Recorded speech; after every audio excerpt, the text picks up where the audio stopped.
Şubat ayı itibariyle ortalama vaka sayısını bugün itibariyle dün dahil olmak üzere ortalama vaka sayımız 8.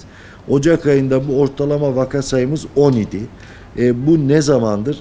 Geçen sene Nisan ayındaki vaka ortalamamız, yani salgının ilk zamanındaki vaka düştük. Tabii bu şu anda hala trend, aşağıya doğru bir trend var. Bu vaka sayılarını kontrol altında tutmak, vaka artışını engellemek için biz hayatın normalleşmesi için çok katı bir şekilde 3 basit kuralı her yerde uygulamamız lazım. Nedir bunlar? İşte maske çok önemli, mesafe ve hijyen. Bu tedbirlerde tabii bazı gevşemeler, bıkkınlıklar, özellikle aşılama çalışmalarının başlaması, yine vaka sayılarında alınan kısıtlı hafta sonu sokağa çıkma yasakları, kısıtlayıcı tedbirlerle, ülke genelinde ve ilimizde uyguladığımız tedbirlerle vaka sayılarındaki düşüşle bir rehavet oluştuğunu görüyoruz, gözlemliyoruz. Hayır, oluşmadı desek, çünkü kendimizden biliyoruz. Hepimiz kendi iş yerlerimizde, özelimizde, etrafımızda. Bu konuda ben lütfen bütün toplumdan, bütün halkımızdan, bütün Siirtli hemşehrilerimizden sizlerin vasıtasıyla bu tedbirlere, 3 tedbire çok katı bir şekilde uyulmasını, çocuklarımızdan, okullar yüz yüze eğitim köylerde başladı.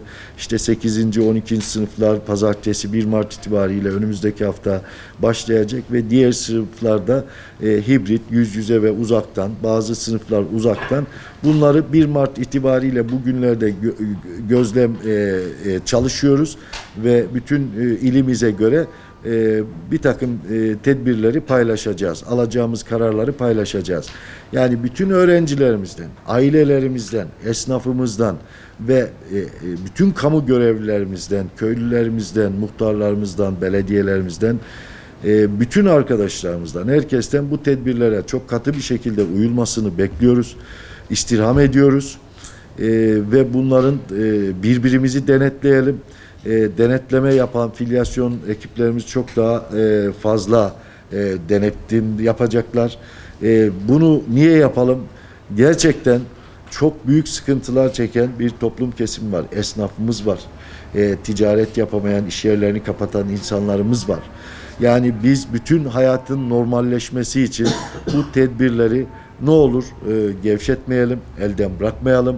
Her zamanki gibi ve her zamankinden daha çok dikkat edelim ki kazandığımız mevzilerden ve önümüzdeki günlerde ilimiz en düşük seviyede vaka olan 15-16 ilden bir tanesi. Biz bu hayatın normalleşmesi için bir takım tedbirleri alabilelim ve bu tedbirleri aldıktan sonra da salgını kontrol edebilelim, bir artış olmasın.